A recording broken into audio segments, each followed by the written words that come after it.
بسم الله الرحمن الرحيم. شقة سيدي بشر. لما بنخش نلاقي مطبخ امريكاني في النص الشقة، كل الحاجات اللي فيه المفروض براند نيو جديدة،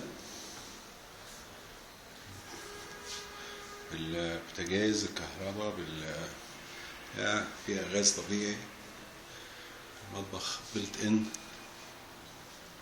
فيها ثلاجة جديدة، غرفتين امريكاني، مطبخ جميل مغري جدا.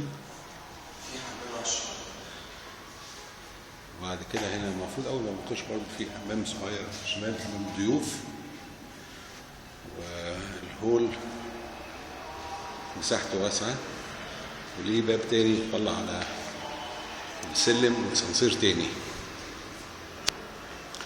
الفيو بتاع الشقة، احنا في الدور ال 14 باصص على الجامع سيدي بشر، ده شارع خليل حمادة، وادي البحر شايفينه من هناك اهوت. ده الفيو، ليها 2 بلكونة زي ما احنا شايفين. تحتنا هنا اهوت دوت مدرسة دي ولا ايه دي؟ ايه اللي تحتنا دي، مدرسة؟ لا، قصر الثقافة. قصر الثقافة، يعني حاجة مش ممكن تطلع، استحالة تطلع حاجة قدامك تجرحك يعني.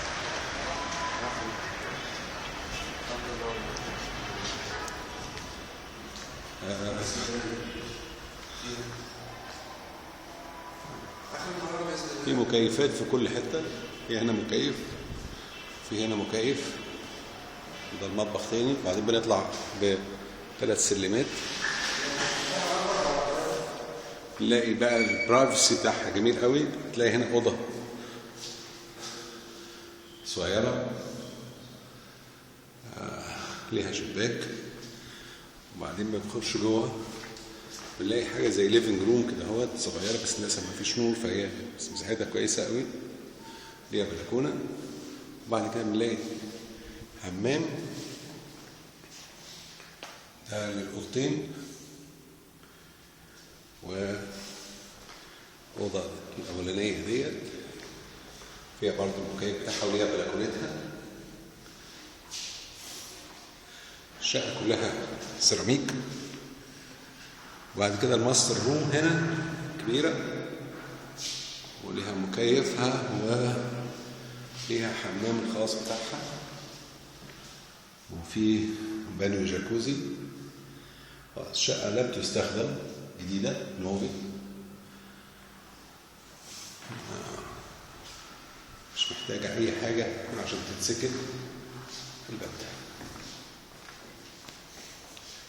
الشقة مساحتها على الورق 290 متر، وفي مكان كويس.